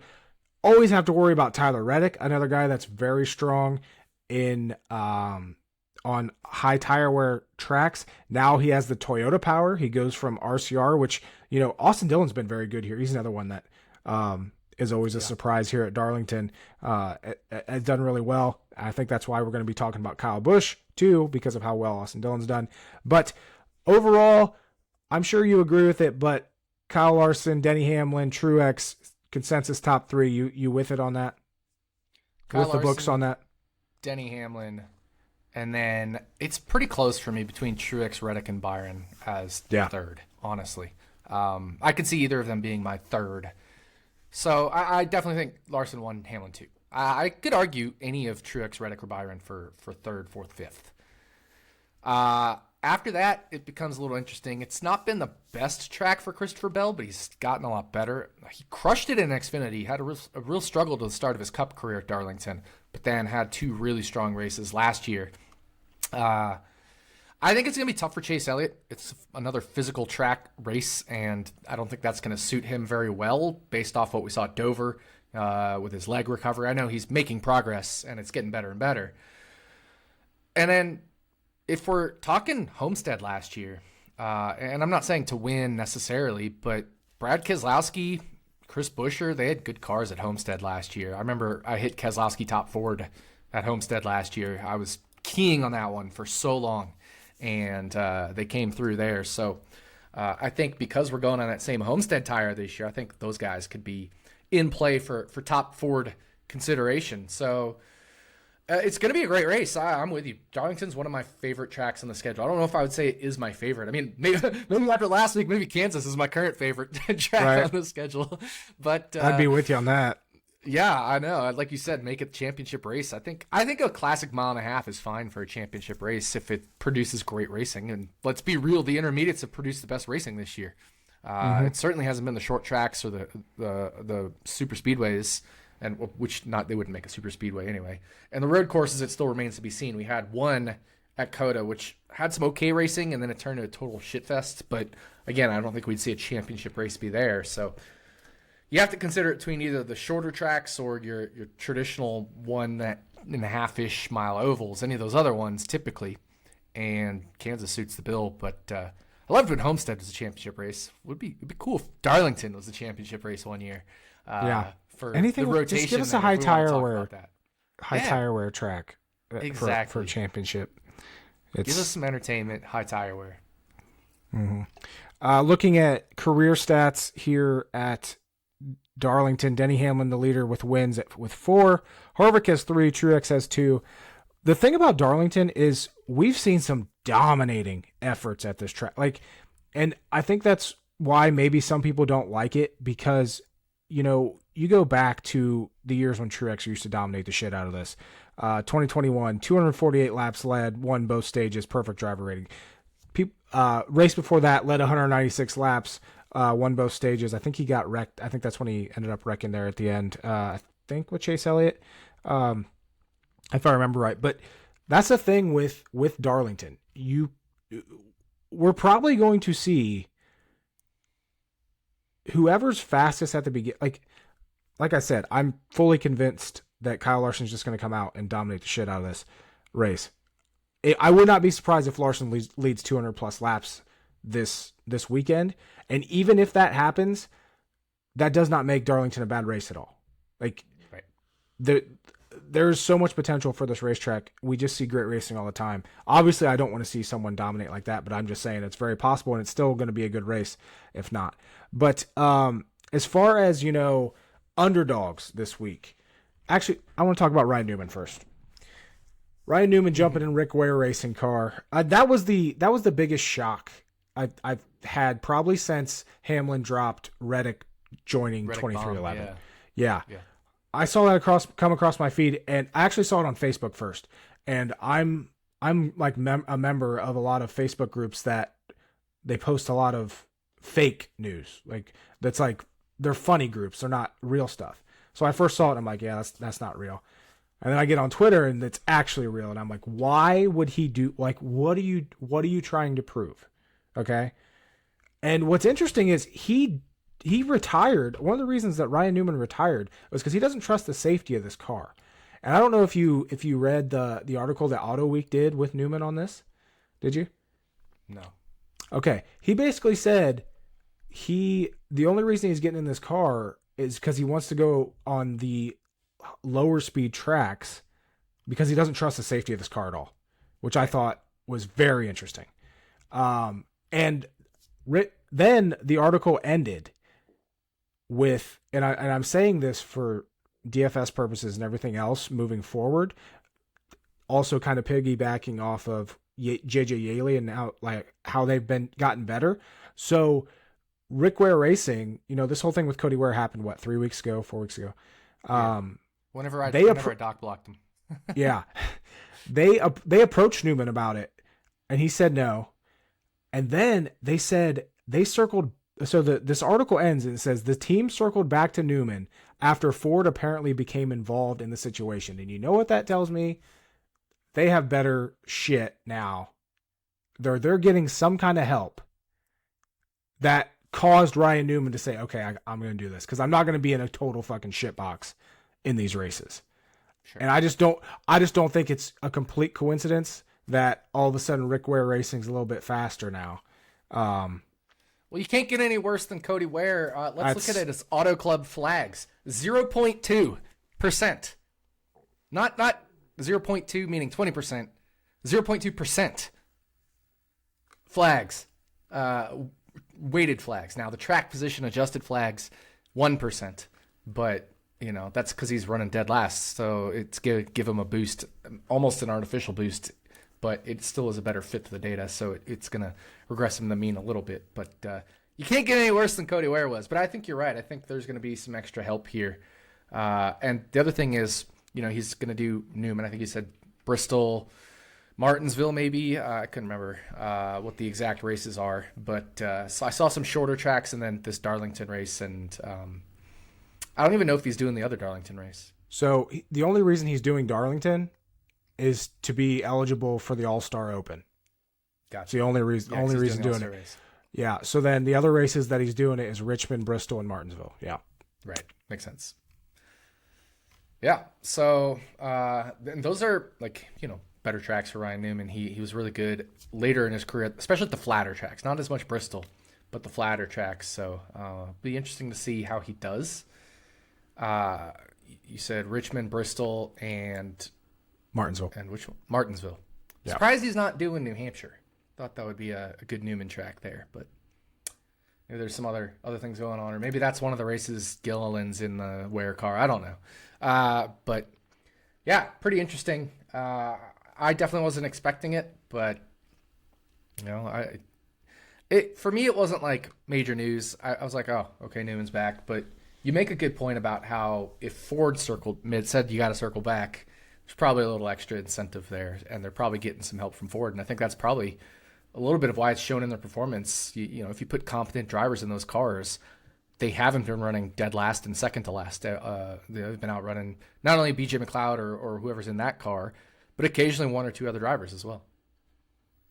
Mm-hmm. Yeah, so I mean, it's just something to keep an eye on. With those, we're so used to just Rick Ware Racing is going to be the god awful car this week, along with who's ever's in the 78. But they start showing a little bit more speed. Definitely something to keep an eye on more, and keep in the back of your mind as the season goes on. But like I said, Joey Logano won last year from the pole, and then Eric Jones, and both races kind of had some fireworks, especially that second one. If you remember how chaotic that was, because Kyle Busch led 155 laps and his engine blew. Truex was then the next best car coming up. He led a bunch of laps. He had a water pump issue. Kevin Harvick had that exhaust issue when he was starting to come for the lead. He had a crazy issue. Chase Elliott had a big issue that race. And yeah, Eric Jones once again won that race, the second one. But as far as, when we're looking at similar tracks, obviously we talked about Homestead. They're using the same tire combination. Auto Club this year, another high wear track. Vegas, Kansas, same tire code. What other tracks, when we talk about Darlington, are you looking at, or is that it? Yeah, I mean, honestly, we're throwing Dover in there, I guess, is my question. I like to look at steep tracks in general. So Dover, mm-hmm. Darlington, even Bristol, Homestead. But I noticed last year there's a pretty good correlation between Auto Club and Darlington. If you think, in that race, who was the best at Auto Club last year? It was Tyler Reddick, but it was also William Byron. Byron probably would have won Darlington. Now, I know he didn't have the best car, but Larson was running up there at the front at the end of that Auto Club race. He won it. He didn't have the best car, but he won that race. I know Logano was up there in the top 5. Logano ended up winning Darlington. Reddick was fast at both tracks. I think he finished third at Darlington. And I'm talking specifically Darlington 1, not as much Darlington 2. Remember, Eric Jones was up there at Auto Club last year, did really well at Darlington in terms of pace, maybe not necessarily in finish, but in terms of how he was running, he was good in that race. So it's one of those things where I noticed a lot of correlation there, but then you've also got, just in terms of speed, it's going to be probably Kansas and Vegas that are closer in speed, just because they're a little bit smaller than Auto Club, where you can get a lot more speed on the straightaways at Auto Club. So I think it's a combination of all four at this point we can look at. And so, I think if I just do the average of my flags, that'll get us pretty close to Darlington. Add in some Darlington track history and maybe some Homestead history, and I think you're right there. So I'm going to rely heavily on this year's data just because we're really seeing some trains, like Chase Briscoe, for example. I think people always think of Chase Briscoe as a great Darlington guy, but he's just kind of mediocre at Darlington. It's like an average track for him. So if it's an average track for him and his flags have been 30th or worse every time this year, I think he's a great fade at Darlington. And then on the flip side, you look who was fast in flags at Auto Club. Well, Ryan Blaney was number 1. He had an early wreck, but at the same time, this isn't a great track for him, so you got to kind of track adjust him there. But Ross Chastain was 2, Kyle Larson was 3. Remember, he had the electrical gremlins, and Kyle Busch was 4th, who ended up winning that race. So I kind of look at this race as between like Larson number 1 for sure. I think Chastain and Kyle Busch could make some noise for sure. And then after those top 4 in flags at Auto Club, it was Suarez, Logano, Hamlin, Harvick, Bowman, Elliott rounding out the top 10. You know who wasn't up there? Martin Truex Jr. Brad Keselowski was 12th. And if you add in how good he was at Homestead last year and Darlington, some of those late races last year, I think, like I said, Brad Keselowski could be in tension for top forward with this being a bad track for Blaney. I do think Joey Logano has the potential to have a rebound weekend here. And so, I think for me, I would say Larson 1. I know Hamlin should be second favorite, but I think there's a good chance he's competing maybe with Kyle Busch, Ross Chastain for that second spot. And then we also talked about how Truex and Byron should be up there. Well, Byron did not have a super great race at Auto Club. He was only 15th in flags, and he was good at Kansas. He faded in that. He had that accident. He had some issues, but then he came back and was almost stronger at the end. But he did kind of fade at Dover. So I don't know. Again, like for me, that after Larson, it's kind of wide open for second. It could be Byron. It could be Kyle Busch. It could be Ross Chastain. It could be Denny Hamlin. It could be Martin Truex Jr. Maybe Joey Logano has a bounce back week. It could be him. Obviously, it could be Tyler Reddick, who wasn't very good at Auto Club, interestingly enough, after being amazing there last year. So it's a little wide open for me, but that makes it even more clearly to me why Larson should be the favorite, because after that, it gets a little muddled. Mm-hmm. And I, as much as I hate to say it, and as much as my rant today was about Ross Chastain not winning, like you said, he led the most laps at Auto Club. He won the first 2 stages.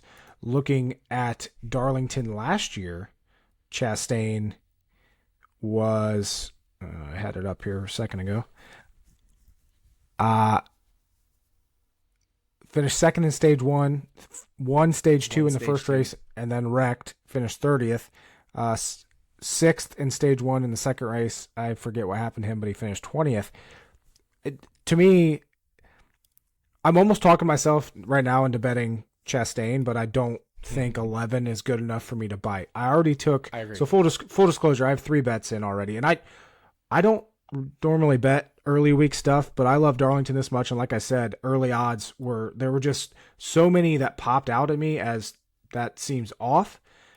Reddick opened at I think I got him at 11. I forget, maybe 10.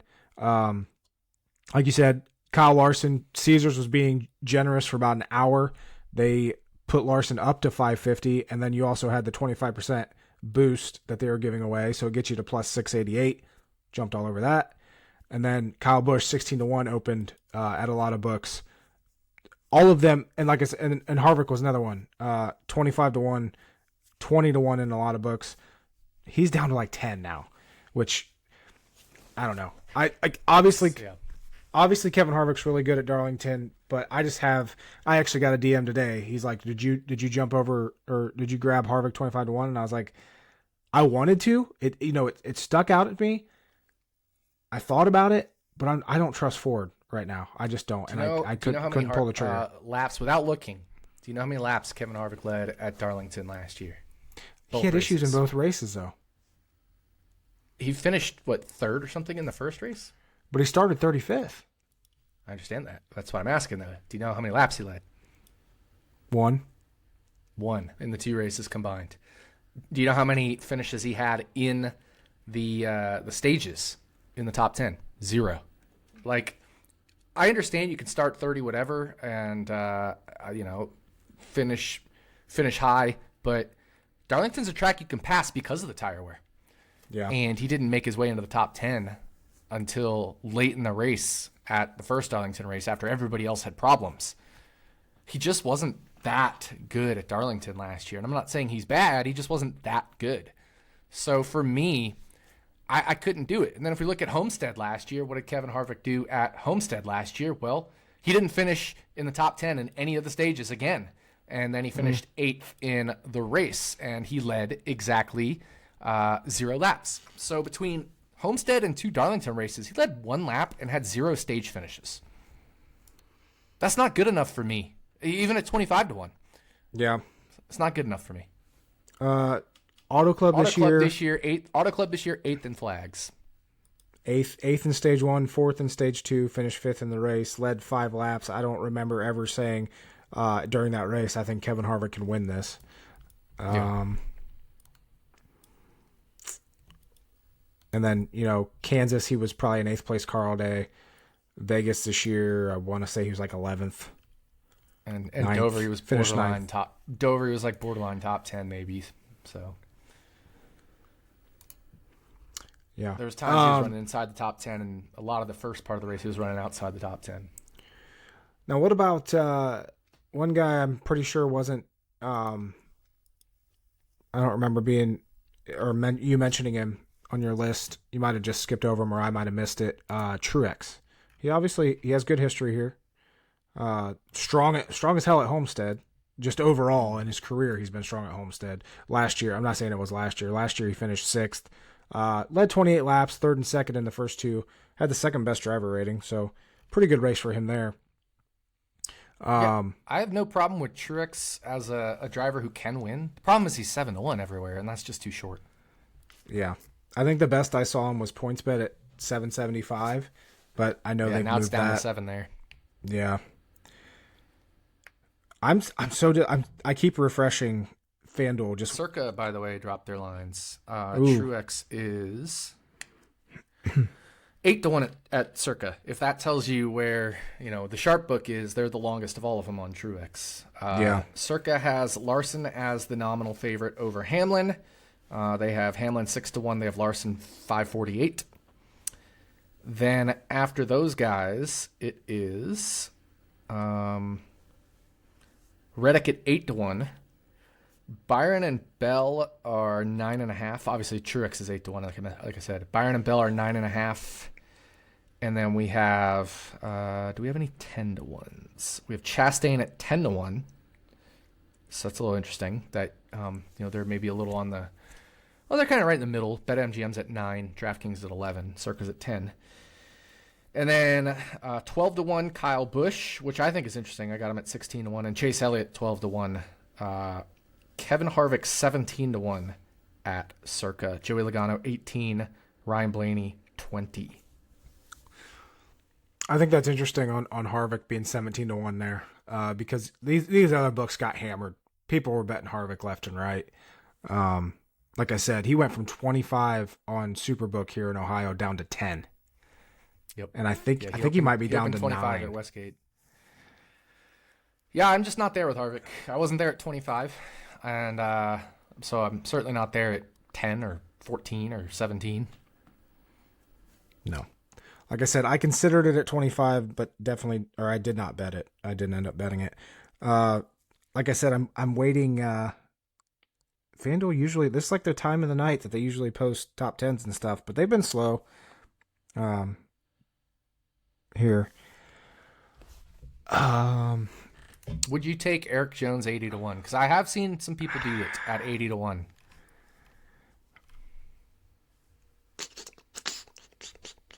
And that's the number I got him last year.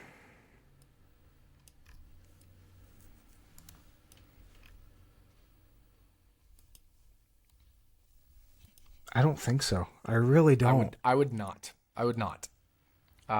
They just haven't been good enough this year. 24th in flags at Auto Club. 17th at Vegas. Was just okay in the back half of the teens at Dover.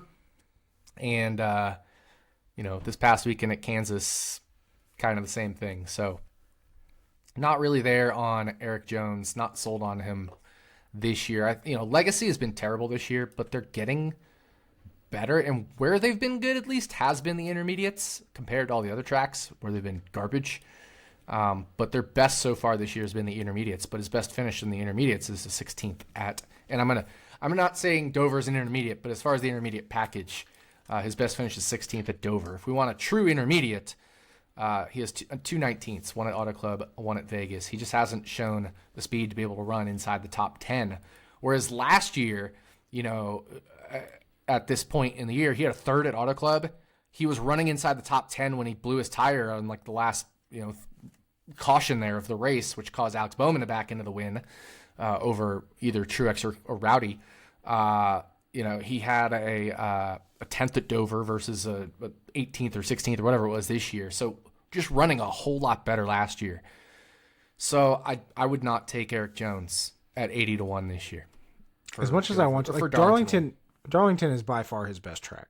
Easily. He's crazy good here. But no matter how good you are, the car's going to hold you back. And have not seen at any point of this season that Eric Jones has the speed. We haven't seen 80-1 speed. No. I get why people are taking it, but I hope you guys win. Well, no, I don't. I hope Larson wins, but I hope Larson wins. Yeah, I'm scared at how much I want to go in on Larson this week. Still waiting for a couple books here to drop, but if either of them plus 650, I know I'm dropping more on him. I just can't happy not. Because we know Circa has no problem going longer on the favorites if they think they should be longer. Remember last year when Larson won Auto Club and then everybody had him bet down 4-1 at all these books, and Circa opens him up at back up at 6, where he was initially, because Circa's we want to take the money on him now because that's we know everybody bet him down to 4, but we don't think he should. I don't even think they thought he should be 6, right? If they're making him 6, they're trying to make money off of these bets, then they think he should actually be longer than 6 because they got their 20 whatever percent hold. So they really thought Larson's fair price was probably around 6.5 or 7 in that race. So if they're shorter than the market, or at least I don't know if Kyle Larson's longest on Larson now is 5.2 at PointsBet on what I can see on ActionNetwork.com right now /NASCAR.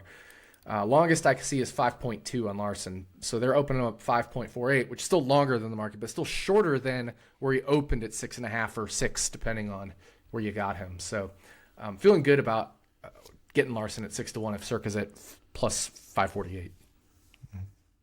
You know what's crazy? And I'm sure the craziest thing about Kyle Larson and Darlington is he's never won here. And we're sitting here talking how he could absolutely dominate this race. Here's the thing. Here's why. He's completed 3,347 laps here. He's led 686 of them. The guy is so good at this track. It's amazing that he hasn't won here before.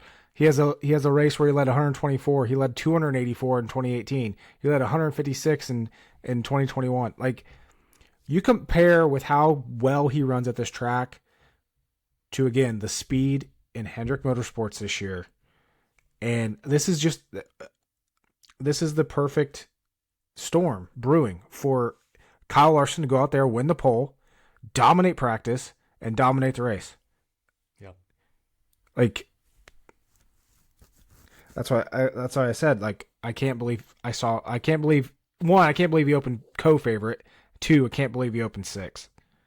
I think it was actually 650, but I think a lot of it comes from how good Toyota was this past weekend. But we knew they were going to be good. Kansas is a great track for them. They absolutely slayed Kansas last year. Yep. So it's a little bit of like models are adjusting upward on Toyota because their most recent race was so dominant and so good. But that may lead to a little overcorrection in that case. So I think, that helps us with Larson. And don't get me wrong, like Denny Hamlin could win this race. Martin Truex Jr. can win this race. Tyler Reddick can win this race. But I don't think any of them have near the potential to dominate the race like Kyle Larson does. Speaking of Denny Hamlin, yeah, Christopher Bell could. I actually think Christopher Bell top Toyota is very interesting because nobody's talking about him this week. True, because he's again it goes back to what we said last week. He doesn't dominate races, and now he's coming off of a bad finish. Yep. What books have top manufacturer odds out? Christopher Bell's plus 380 at Caesars. So it's Hamlin plus 185, Truex plus 225, Reddick plus 320, Christopher Bell plus 380, Bubba Wallace plus 1600, Ty Gibbs plus 2400.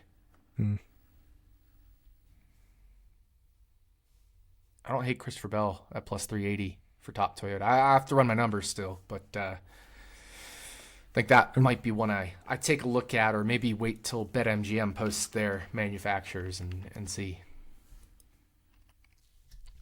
Our buddy Ryan over at iFantasy Race, he pointed out a pretty funny stat.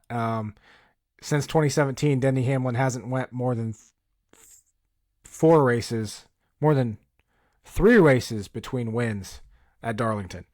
So he won in 2017. He had 3 races where he didn't win. He won again in 2020. Then went 2 races without a win, won in 2021. It's now been 2 races since Denny Hamlin's gotten a win. Like I said, it's very possible that Denny Hamlin goes back-to-back. He has 4 wins at Darlington. He's very good here. I don't even know where I was going with that. I just wanted to give Ryan a shout out there for that stat. It's funny finding stuff like that. Denny Hamlin's other win came back in 2010. So just something noteworthy there.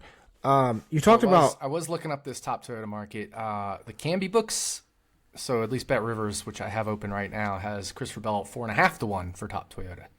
So that's even better. Yeah. So, yeah, just thought I'd throw that out there because that was something I was thinking about. I also, like I said, I was thinking about Keselowski and Buescher as top Ford. Certainly it's going to be hard to beat Harvick and Logano for top Ford, but I think there's an argument to be made for Keselowski and Buescher.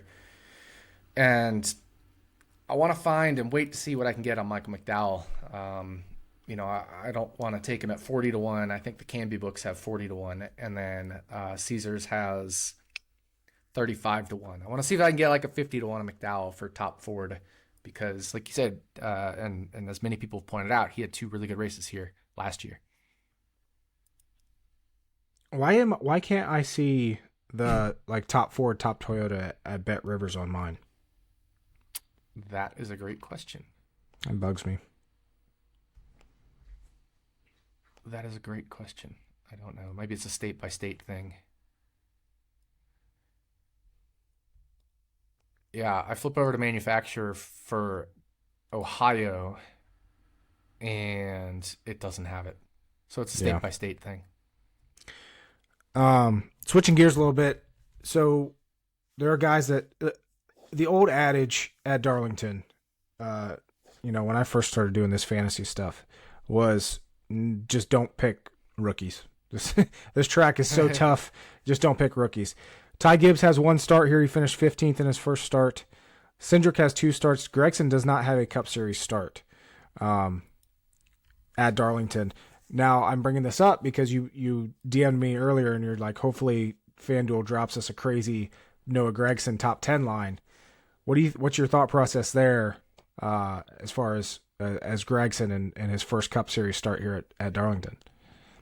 Yeah, well, Caesars opened up his top 10 at 5 to 1. He's now 4 to 1 for a top 10, which is just crazy to me. I was hoping for double digits on Gragson. Like if he was 10 to 1, or I'd even consider 8, but I was hoping to get like 10 or longer, but he was so good here at Xfinity. And when it's hot, when it's slick, when there's tire wear, he's so good. And Kansas last weekend was hot. It was in the 90s. It was slick. There was tire wear. And Gragson had a very strong race. He was running inside the top 20, up as high as in the top 15 at points in that race on speed, not on luck or strategy or whatever. He was legitimately running inside the top 15 at points in that race. I thought we could see that, but at Darlington, which is even better for him than Kansas, there would be an outside shot at a top 10, especially with the craziness that can happen at Darlington. So I thought that was something I wanted to keep an eye on. And then Caesar's 5-1. Well, there goes that. I'm not betting him at 5-1 for a top 10. I would say 8-1, 10-1, 12-1, something like that would be much more palatable, but not going to do it there. And it looks like a lot of people got bet pretty interesting. Like, I don't know if Caesars just pulled off all their top 10s and reposted them, because they're very different from when I looked earlier. Corey LaJoie was 20. He's now 15. Some other guys moved. So top 10s got hit at Caesars to the point where they felt like they needed to move a bunch of stuff. So very interesting. But I still would not have taken Noah Gragson at 5-1. I thought he would be a great bet if we could get him at 8 or something like that, or longer. But right now, it's not where we're getting them at, so none of that for me. I will say FanDuel did just post groups, so maybe they will be doing top 10s and top 3s, etc. soon. But they did just post group bets for 3 groups. So really quickly perusing those. There's a group with Keselowski, Wallace, Suarez, Barry. There's a group with Rowdy, Ross, Joey, and Elliott. And there's a Hamlin, Truex, Byron, Reddick group, which... none of those groups interest me as far as the odds and stuff. I'm not a big group better. I just don't really like them. Outside of, there was one like egregious one that Ballybet did last year, like Truex, and then a bunch of shit boxes that, we bet on. And then Caesars is doing these groups with 6 in it. Get fucked. Those are terrible. Get fucked. Those are awful. And they're not like better odds either. They're still like plus 200 for the favorites. Like, no. Hell, you got 6 of them. You got 1/6 of the field there. Yep. Yeah, I bet. Yeah, it's not like top manufacturer. We're getting some of these guys at 18-1 or whatever. They're all like 2-5, and it's not worth it. Yeah. Looking at career stats here at Darlington, you mentioned Ryan Blaney, not very good here. It's just like Richmond. He's just not very good here, and I think he's getting better. He's definitely qualifying better, but fact of the matter is he's never finished better than 8th at Darlington. He led 17 laps here in 2021. He also was on the pole for that race, so that explains why he led those laps. However, Blaney did start 9th here in the fall last year, 9th in stage 1, 3rd in stage 2. Finished the race 13th. Is this a similar scenario where we keep talking about with Richmond? Eventually Blaney's going to have a good race. He's going to figure it out. Do you think there's a potential that Ryan Blaney, not to win this race, but maybe top 5, despite absolutely. Yeah. Okay. Dover, he had never finished better than 8th. He finished 3rd this year. That's true. Auto Club, number 1 in flags. I know he had an early wreck, but up to that point, he was clearly better. You can see it on the graph that I posted. He was clearly better than Ross and Rowdy, who were fast early in that race. If you look lap by lap by lap, Blaney always had lower lap times than them, and he still was coming through the field. So in track position adjusted flags, he was easily number 1.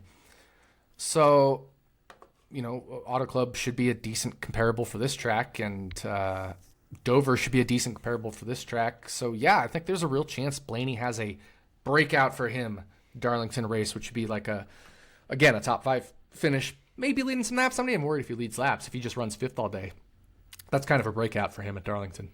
I think there's potential there. Is that enough? He's 25-1 at FanDuel, which is the longest you can get him. Is that enough to get you to sprinkle there on 25-1 on Blaney? He was 25-1 last week at Kansas, and I thought that was pretty close to a bet. But I wouldn't do it for Darlington, which is a bit worse of a track for him. Going off of that a little bit, chances that we see another long shot win this race. And by long shot, I mean 30-1 or longer. I would say the odds are about 1 in 30. Right? If you got a guy who's 30-1, I'd say the odds are about, and everybody else is worse. I mean, it should probably be more like 1 in 25, but I don't think they're actually very good. Maybe Keselowski.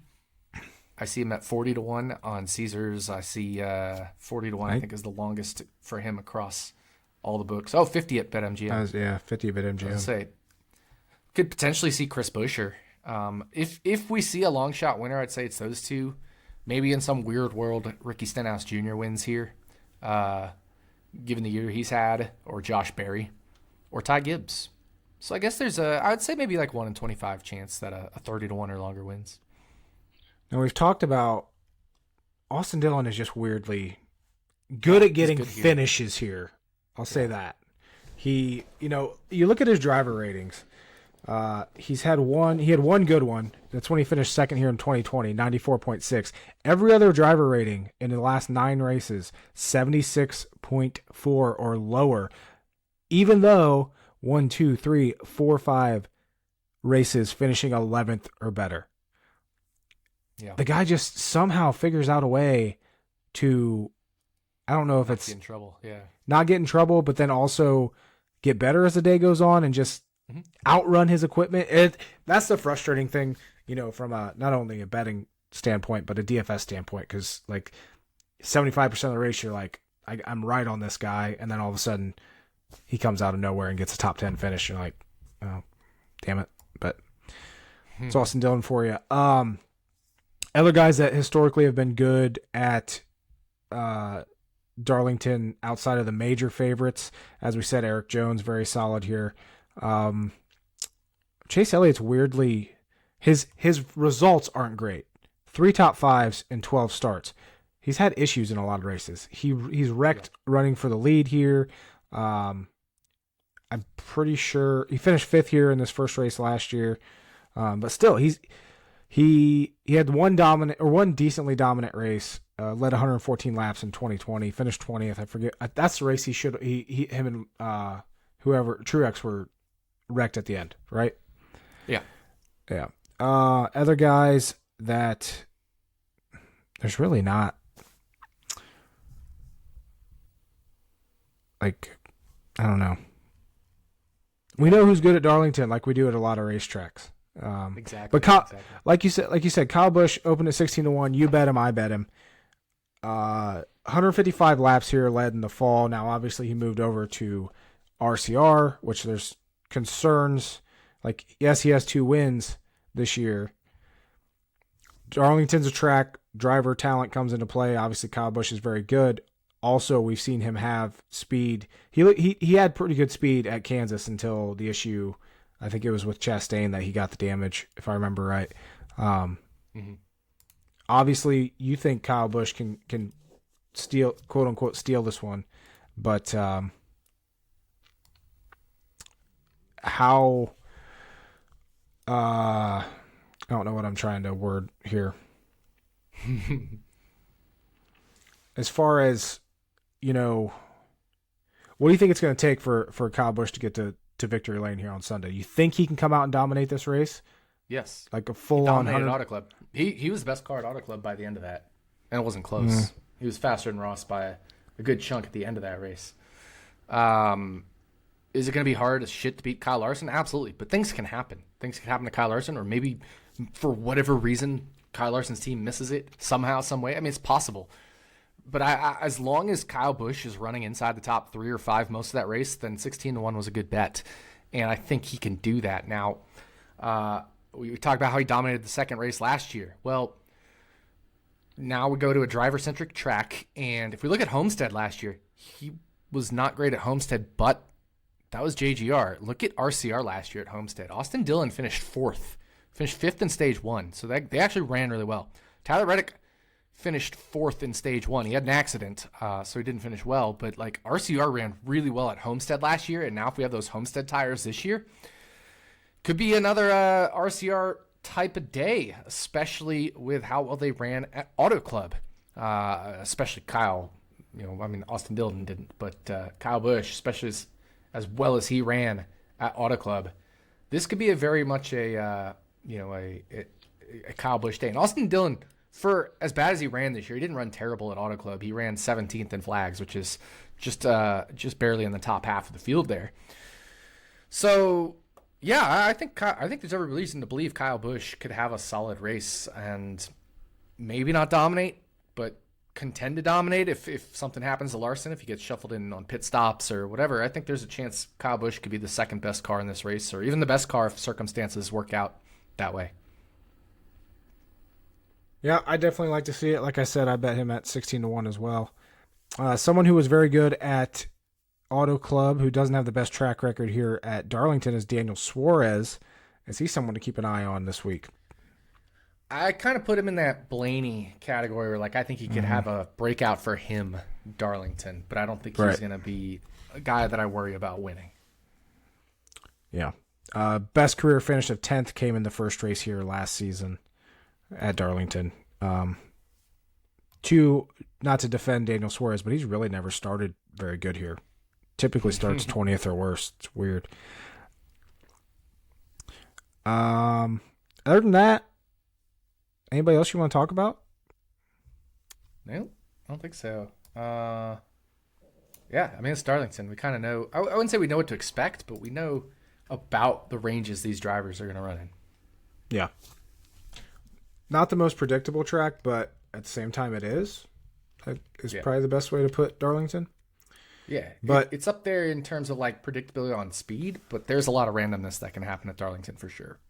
Yeah, all it takes is one minor scrape of the wall and your day can not come to an end, but have issues. The lady in black, the track too tough to tame, the Darlington stripe, all these catchphrases that people can't wait to hear all this. But picks to win. I'm gonna let you go first again. I have a feeling I know you're gonna take my boy. Who did we pick last week and how'd we do? I had Byron last week. You had Reddick. Byron finished third. Reddick finished ninth. Okay. So I have 2 wins this year. You have 1. Is that right? That's correct. All right. Well, I'm gonna try to double my lead over you here. I will take Kyle Busch. You can have Larson. Wow. I had my backup ready. Nice and generous. I had my back. I was fully expecting you to say Larson. I was just gonna be like Hamlin. Yeah. So, yep, Larson it is. Being generous. I want to go with where my eye went to on the odds board first was obviously Larson, but also Rowdy. Like those two, I was like, those are my values this week. So, because, not that Larson can't win or is bad at Darlington, but he's never won at Darlington, right? So like things always happen. He finds a way to always not win. And I'm not saying he's not going to win because he probably will. Well, I shouldn't say he probably will. Like, obviously, he's not favored to win in terms of, like, over 50%. But if there was a driver most likely to win, it's obviously Kyle Larson. But I'm just going to have a little fun. I'm going to say Kyle Busch. I like it. I feel like I now jinxed my bets on Larson because I haven't had a winner since Auto Club, ironically. Kyle Busch. Yep. So, this is typically the point where we would do random fantasy racing, but it's officially done. Unreal. And that's just disappointing. Final standings. I finished 4th in the Influencer Cup for my 3rd straight year of top 10 finish in something in random fantasy. Very nice. I'm looking at... We got to find a new way to doc block somebody now. Yeah, like, this just ruins everything. Yeah. Thanks, Elon. The underdog standings winner is the same guy that's been leading it for, I think, like the whole season. Yeah. But it's actually a little bit closer than it was. So he had... his best finish of the season, I think. Yeah, nope, second best. Second. He had two good finishes for him. 18th and 21st. Still no top half of the... Dover technically top half. There were 36 cars. He finished 18th. One top half finish all year. It's pretty tough to do. Yeah. Who did I have? I had Eric Jones last week. And you had Suarez.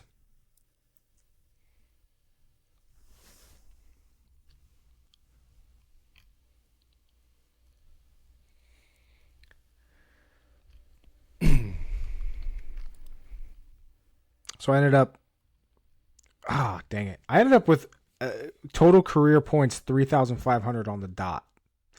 One win in 107. I shouldn't have made my pick last week because I wanted to stay at 169 starts. I ended up at 170. Dang it. I finished 15th last week, so Daniel Suarez was dock blocked. I'd say 15th was an unflattering finish for him. I finished with, for my career, 181 starts, so I had 11 more than you. 3,609, nice, D4 points.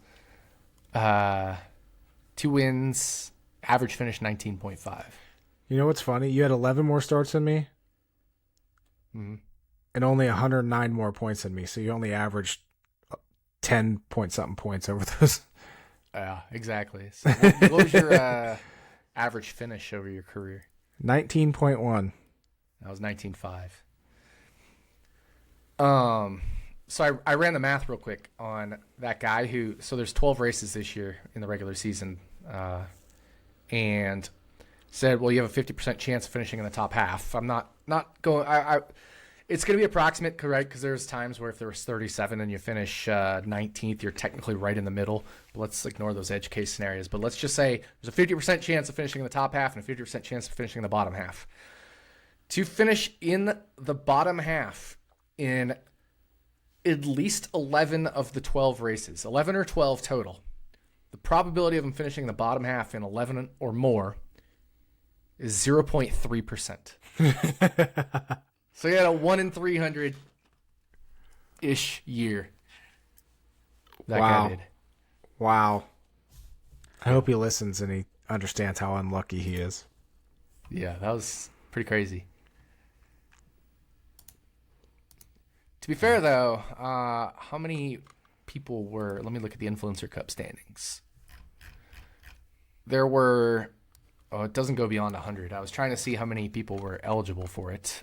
I know what I can do. I can scrape the number of starts from the standings here real quick. Copy. Let me paste into Sheets. Data filter. And let's see how many people made 12 starts. There was a total of 869 people. So we should expect, because we have over 600 people, we should expect at least one person to have, approximately at least one person to have that kind of a year in terms of badness, and also probably one person to have that type of year in terms of goodness. So obviously I think whoever's leading the standings overall in general is the worst in the Underdog Cup because they're the best in all the standings. So I'm flipping over to them. They had one bottom half of the finish all year. So yeah, they had a 1 in 300 upside year. I can't get over the fact I'm so bummed that this is just going away.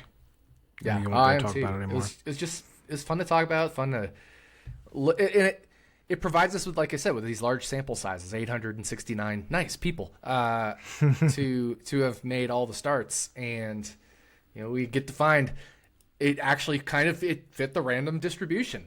We had one person on the upper tail that should happen 1 in 300, and one person in the bottom tail that should happen 1 in 300, which would be about 600 people, and we didn't quite hit 900 to expect maybe at least one other on the high or low side. So yeah, it looks like the tails followed up perfectly with randomness. And are you saying that the math is mathin'? The math is mathin', except dock block is somehow a legitimate thing. Yes. Yeah. Like how is it that Cody Ware goes to jail the week I pick him? And how is it Alex Bowman gets injured in a freak accident the week I pick him? And how is it that Kyle Larson gets the hardest T-bone I've ever seen in history the week I pick him in like 3 out of 4 weeks in a row?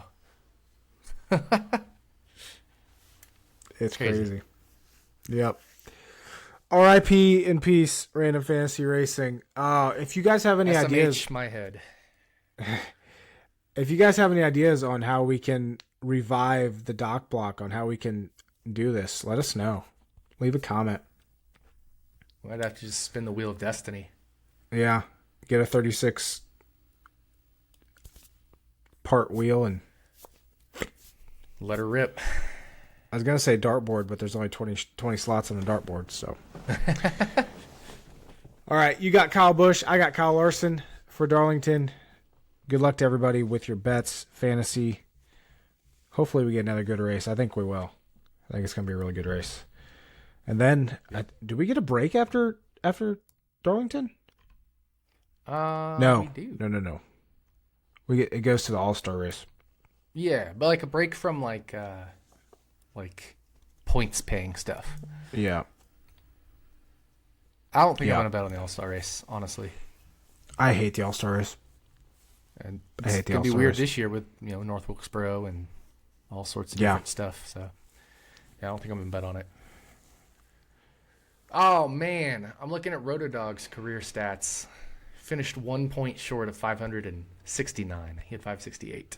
And he had as many career wins as you did, and he only made 28 starts in his career. Yeah, I feel like with my how many starts did I say I have? 170. I feel like Ross Chastain. 1 win in 170 starts. Had to get that last jab in there. All right, enjoy the race. Hopefully Ross Chastain wins this and shuts my ass up about him not winning. I'd love that. Nah, hopefully Larson or Rowdy wins. Yeah, that's true. For my pocket, yes, but also exactly for the drama. Give me a Ross Chastain last lap dump of Chase Elliott or someone. Give me Ross Chastain coming to the line and backmarker Noah Gragson blocks him, allowing Kyle Larson to win. That would be yes. Poetic justice, especially if it's Kyle Larson winning after Dover. Oh, that'd be good. There's the dream scenario. Yeah. All right. Good luck, everybody. Enjoy the race. Talk to you next week. We'll see you. Yep. Oh.